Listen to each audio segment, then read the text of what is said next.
As of recording this right now, it looks like Ange Postecoglou's time at Tottenham might be done. But could he have been saved if he had a capable director of football supplying him better players? That's what I'm going to do today as I take over as director of football, leaving Postecoglou to do the training and tactics. Could that have been the combination that would have saved his job? Okay, Spursy, so as you can see at the minute, I've left Ange in charge just to have a little look at how his season went. It appears he was playing a 4-2-3-1. That's not necessarily his starting team. That's just the last team that he played in the league. And in the league, he's had a blooming successful time. He's actually got Tottenham back into the Champions League and they lost 8 matches in total. So that cranks a bit of pressure up on us, and looking at it, they started really well and it seems they fell away a little bit, and indeed they finished trophyless, having got to 2 semi-finals. So it's time to try and rescue that. To do that, I'm going to add myself in now as the manager. So now that's done, that does mean that Big Ange is out of work, but not for long. As I turn on the in-game editor, there it is. So what we're going to do now is make Ange my assistant manager. So next up, we move to staff responsibilities to make sure that he does all the hard work. So training will be all Big Ange, as will the tactics. Postecoglou will be in charge of everything team-based. On the flip side, I will be in charge of all transfers and contracts. And I won't lie, it's a beautiful thing to be able to hand off all press conferences to somebody else. So with Postecoglou as my assistant manager and in charge of all team affairs, that means we'll be using his tactical shape, his philosophy, and importantly, the player roles that he dishes out. This prior season, Tottenham had what can only be described as a manic period in the transfer market, with 349 million coming in and 207 million going out. But now it's me in charge of the signings, and it's all going to be based on how well the player performed last season in terms of the data. So for this season, I'll be looking after the transfers and hopefully keeping Ange in the job. So the current date is the 25th of May 2024, 1 game year advance from when you start the game. Doing that means we've got a full season behind us, so all these players have got a rack of statistics to see how well or how poor they've performed this season. This will also give a new dimension to the transfer market, as we can now check out players in more detail about how they perform this season and not to just sign them on their big name status. With Tottenham having a pretty successful season last season, the squad analysis will be interesting, because the first thing I'm going to do is decide which players we should attempt to get rid of. Only then will I know which players I need and what type of players I'm looking for. So instantly, this is tougher than the Manchester United director of football save, purely because last season they were pretty good. But what I have noticed about this Tottenham squad, as you can probably see, it is far too big. It is seriously bloated. Now, a lot of these might be younger players who I can shift back to the under-21s, send out on loan. But I think there's a little bit of trimming the fat we need to do. We will start off with goalkeepers. Number 1 goalkeeper, Vicario, has had a tremendous season. If you look at his data chart there, expected goals prevented is really good. Good level of clean sheets, and he seems to be good with the ball. Advanced goalkeeping, if you saw the last video, you'll notice that Onana was off the chart bad. He was down here somewhere. Vicario is in the top 2 or 3 goalkeepers in the entire league, so good stuff. Also tremendous with the ball, so he's absolutely vital. He stays number 1 goalkeeper. Question then is, do we have a decent backup? So you've got Fraser Forster, who's 37, probably a third choice goalkeeper. Kinski, who they signed in the transfer window in real life, but in FM, it's really hard to judge. His ability levels don't seem to match his real world status. So yeah, it looks like we do need a backup goalkeeper. So I've moved the other goalkeepers who won't be involved out of the squad, out of the equation, to give me the reminder that I do need a backup goalkeeper for Vicario. Next we'll move into defence, specifically centre-back. First choice last season was Cristiano Romero, played 44 times. The only problem with him, because he's got a really good overall chart there in terms of winning the ball back, keeping the ball, his headers won could be better, but his main problem with him is 17 yellow cards, 3 red cards. So we need to make sure we've got decent backup in case he does that again. The other first choice will be Mickey van der Ven. 6'4", value is massive at 55 to 62 million. He had another great season, but again, headers won wasn't great. Backups come in the shape of Radu Dragusin, who did not get any game time at all. Kevin Danzo also struggled for game time. When he did play, he was pretty good. He's on loan, and I think the transfer is future arranged. Yes, so he's coming in, so he'll be a solid backup. Another backup is Ben Davies. He's started 11 matches this season. He seems to have been at Tottenham forever. Now, for me, at 32 years of age and wanted by a couple of clubs, he's available.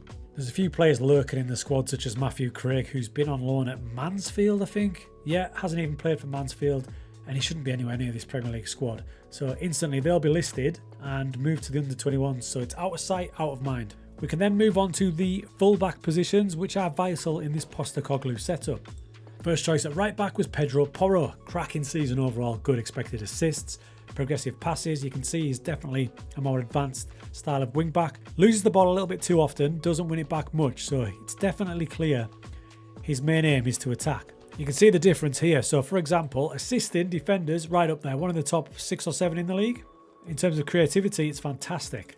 But on the flip side, his defending is all over the place. Doesn't win any headers, clearances are so-so. So he's a great player and vital for this system, but his backup needs to be maybe a more defensive solid player. That could be Archie Gray, who's only 19. This season he's played most of his games as a defensive midfielder, but he's had a limited game time, so he's hard to judge. It might be too early for him. The other fullback we've got is Jed Spence. He's been on loan at Lyon with no game time. As we move to left wing back, we've got Destiny Udogie. He does slightly a different role to Pedro Porro, and you can see that in his overall Peter chart. He's got less expected assists, but he progresses the ball nicely and dribbles it, wins it back more defensively solid. So far, in honesty, the starting back four will remain the same. They're totally fine. What I'm looking for is a backup to Pedro Porro, and we will need a backup, a good one, to Udogie, because when he doesn't play, it seems that Ange has a bit of a fondness for moving Van de Ven to left fullback, but I want him to be completely at centre back. So with Ben Davies listed, we need a really good fullback to put pressure on Udogie. At this point, let's remember the style of play that AI Ange Postecoglou is playing. It's a 4-2-3-1, mentality attacking, lots of pressing. So these two central midfielders are going to be pretty vital. In the DM slots, we've got Pepe Sarr, we've got Bentancur, Højbjerg's on his way out. Bergvall is a youngster who hasn't played much. I did notice in the transfer history they must have had an offer too good to turn down for Yves Bissouma, who's ended up in Saudi. So we are looking a bit light in that defensive midfield area. As for the starters, Sarr has been outstanding. 49 appearances, a whopping 16 assists, and you can see that there with his expected assists. Doing really well, doesn't lose the ball, wins it back.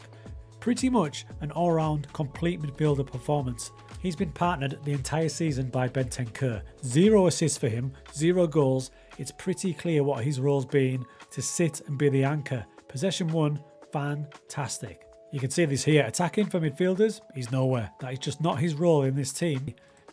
His role is to win the ball back, and he ranks really high across the Premier League. So this is the challenge with this type of save. People come in, Spurs fans, and say, why aren't you playing Bergvall? But as you can see, in this world, he's 19. His abilities are okay, but he's unproven. So he will be the backup, but it's really tough to decide what he's going to be. He's not ideal for the DM role. He can play there as a deep line playmaker, so he could potentially be the backup to Sarr, but we might need a couple of players to beef this squad out. Now we've got the attacking midfield slots. And interestingly, with Tottenham's season this season, they only scored 53 times, which is considerably less than Arsenal and Manchester City. Got some good options in these attacking midfield slots though. Kulusevski, 51 appearances, 17 goals, but only 3 assists. So I'd look for more assists from him. You can see here, 0.12 expected assists, but everything else has been pretty good. And surprisingly, the entire season he played in the centre. That's meant that Maddison has played the entire season out wide, and to be fair, his chart shows he's had a pretty elite season for an attacking midfielder. The other main start has been Brennan Johnson, who's had 35 starts with 12 off the bench, 9 goals, 3 assists. Not spectacular, so improvements could be made here. It looks like he was competing with Maddison in that attacking midfield right position. And the other main starter was Richarlison with 10 goals, 2 assists. He started 40 matches on the attacking midfield left slot, but for me, his output is not good enough, so he's going to be one that we try and cash in on. There's also a decent backup from Wilson Odegaard, who's started quite a few matches as an attacking midfielder. Looks to be a decent impact player at 20 years of age. There's a couple of players who have been on loan at the club. Timo Werner, largely used off the bench, we won't be taking him. And Matthias Tell, who has not had a kick. Look at that. And with the optional future fee of 50 million, we can't justify that. That leaves the goal-scoring striker position. If we're ruling out Matthias Tell, it means we've got Solanke and Heung-min Son competing for that slot. Solanke has barely played at all. 388 minutes overall with 2 goals, which means the main striker this season was Son, scoring 18, but for a team that finished 3rd and got to 2 semi-finals, I would expect a little bit more. He played the entire season as a striker, it might have been a better option to try him out wide. And the other thing to consider, at 32 years of age and 53 to 64 million guide value, he could be a decent one to cash in on. So last time I did this with Manchester United, I'd listed 10 players.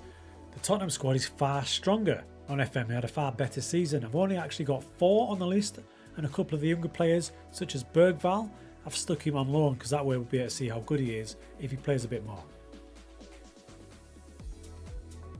So with AI Postecoglou's 4-2-3-1, the keeper and the back 4 pick themselves, as do the 2 starting defensive midfielders. But we do need 2 backups in those positions, 1 defensive, 1 more aggressive.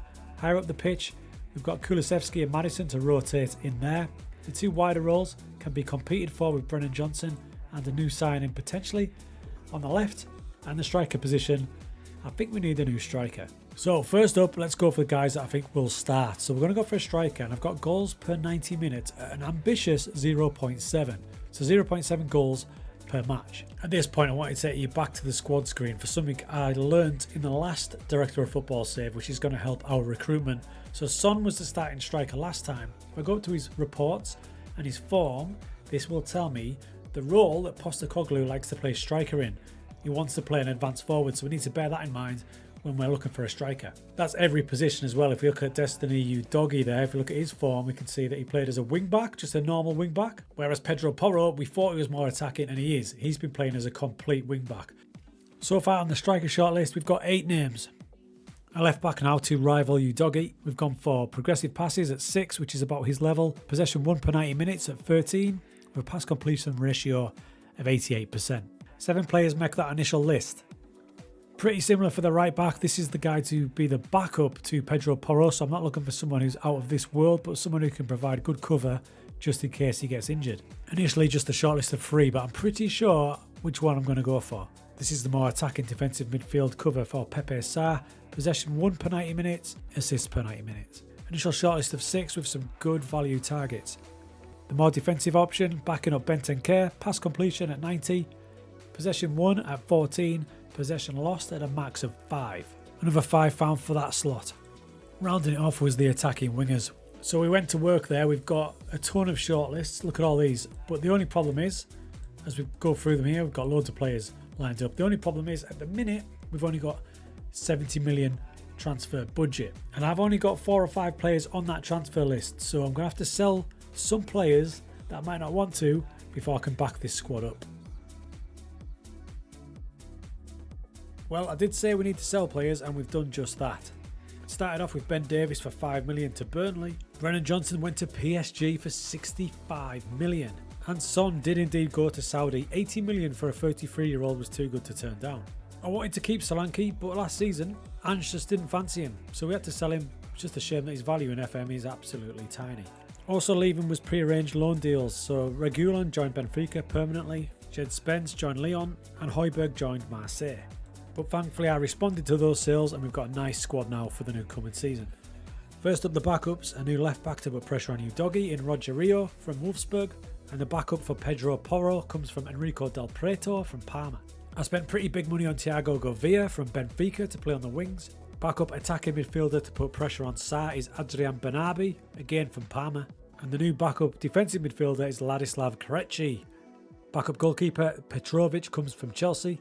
And to play anywhere across the front positions, Jonathan David comes in on a free transfer from Lille.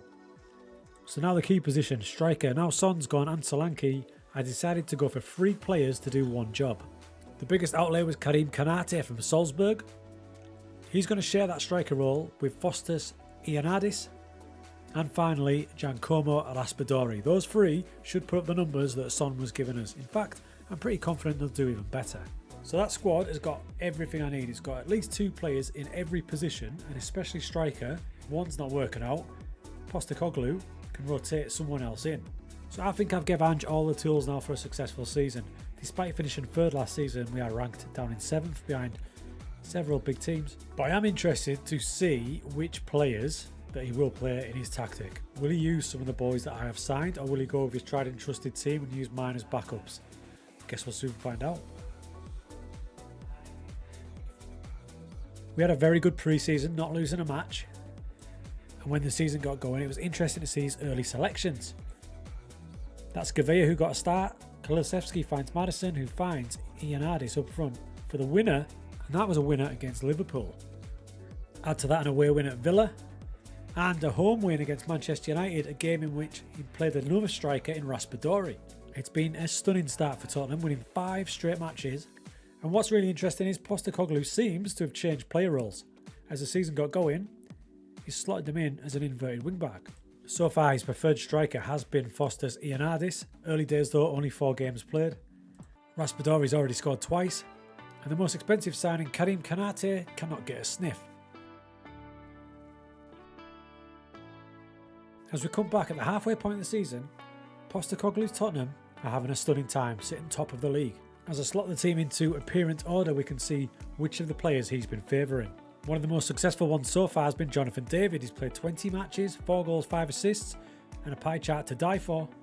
And it looks like Raspadori's had the most game time of the strikers, with 18 appearances, 12 goals. Ioannidis was the initial first choice, but he's been used more as a backup, but they are sharing the load, except for Karim Konate, who cannot get a kick. But overall, it's nice to see that a lot of the players are getting game time. For example, backup defensive midfielder Ladislav here. He's an absolute unit, by the way, 6'3", bought from Girona. He's had 15 appearances this season, plenty of minutes, doing a decent job in that position. And remember, he's backing up the excellent Bentancur, so by having him, it means that Bentancur doesn't have to play 90 minutes all the time. And this is why I went for 2 backup fullbacks, because Del Prieto has not started many matches, granted, but he's came off the bench 17 times. So the 2 wingbacks for Tottenham are so important. To keep them fresh, having someone like him who can come on is absolutely key, and look at the job he's done when he's came on. Exactly the same at left back. He's been a backup to Udogie, hasn't started any matches, but he's came on every time to keep him fresh, and when he's came on, he's done a cracking job. And Thiago Govia, he's not starting every match as he's started 9 games, but look at this, look at the performance. What we seem to have got here is a more of a team collective, all pitching in rather than one superstar. I love it. And by the way, Destiny Udogie and Porro have been out of this world. Look at Udogie's pie chart there. He's getting involved in all aspects of the game, and there's a reason for this. Postecoglou has changed his role. Last season he played him as a wing-back, this time he's inverted. And he's done the same with Pedro Porro, whose expected assists are fantastic. Last season a complete wing-back, this season inverted. So far so good, Ange. Don't mess it up. As we return at the end of the season, it was another semi-final defeat, this time to Brighton. And Champions League in the knockouts, Bayer Leverkusen got the better of us at home, and despite beating them away, we crashed out 3-2. You might have noticed the goal scorer there was Thiago Almada. Managed to help Ange Postecoglou out by signing him in the transfer window, and it seems a good move as he's been superb since he joined. Speaking of players, Postecoglou just did not like Karim Konate, so I sent him out on loan to Southampton, where he's doing pretty well. There was yet more cup disappointment as somehow we managed to get knocked out by Reading. This season looks very Spursy. So it was all about the Premier League this season. Did we manage to keep ourselves at the top? This win against Man City helped, a game in which he chucked Jonathan David up front for some reason. He kept on rotating, which is what I wanted him to do, and in the derby against Arsenal, we came out on top. And we did the double over mighty Liverpool. We even beat FC Bayern at Munich.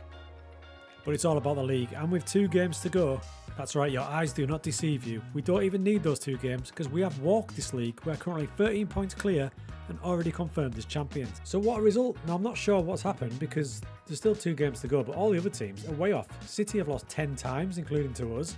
Arsenal have drew too many matches, and Liverpool are absolutely nowhere. If we look in a bit more detail, we've killed it compared to last season. We've scored 71, still with 2 games to go, remember, and we've only conceded 27. We've got the best defence in the league. There's Vicario, that's his overall pie chart, and that includes all the cup games. If we scroll on down to the league, you can see conceded 26, but he's had 20 clean sheets. Raspadori won the battle to be the main striker. There he is, 22 goals, 36 appearances. You'll notice he doesn't contribute too much of the game, but if you remember, I didn't want him to, because Son, I think, was dropping off too much. I just wanted an out-and-out goal scorer, and he has done just that. So what we managed to achieve was, he had a squad that he rotated, so Thiago Govia, 20 starts, 20 sub. But all of them, when you see the pie charts, all of them contributed. We've got Pedro Porro here, probably the best right back in the league this season. An outstanding season in terms of his data. And it's helped massively when you've got a reserve backup like Del Prieto putting out numbers like that. Pepe Sarr, the more advanced attacking midfielder, great season, backed up by Adrian Benabi. Now, he didn't play a lot, but when he did, his pie chart is basically identical to the player he's backing up. So you've got to say that Postecoglou, with the players we provided him, not only got the right team, but he used them all really well as well. We finished the season with 2 wins, including a whopping 7-goal win over West Ham. And pretty fittingly, there was 6 different scorers. So we nailed it. The combination of my signings with Postecoglou's tactic and formation got us the win. You'll notice there's no tactic slot used at all. That's because if I put the 4-2-3-1 in that Ange does, whatever those player roles are there, the assistant manager uses them. So if you keep it blank, that's when you can find out what these AI managers' player roles do.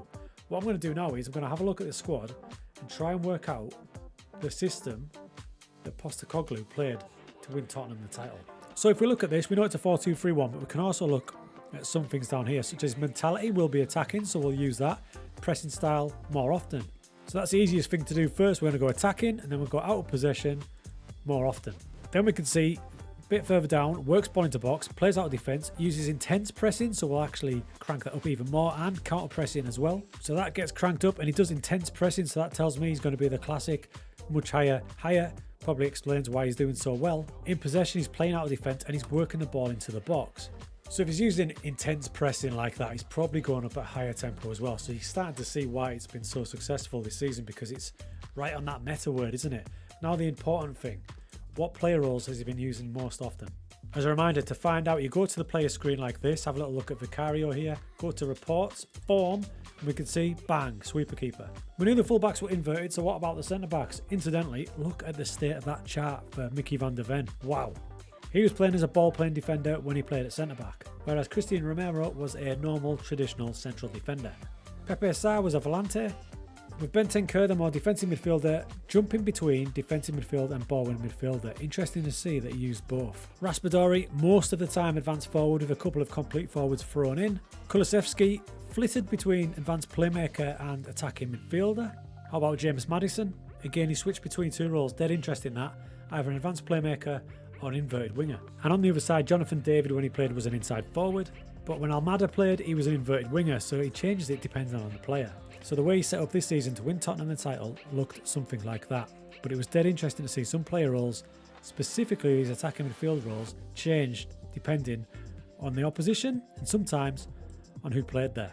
So not a bad job between me and Big Postecoglou there. We managed to get it done, get Tottenham the title, and as you can see, I did not take charge of any matches at all. Overall, in terms of players bought there, we bought in 10 at a value of 241 million, sold 15 at a value of 204 million. So we got Spurs a title for a deficit of what's that, 37 million? I'll take that.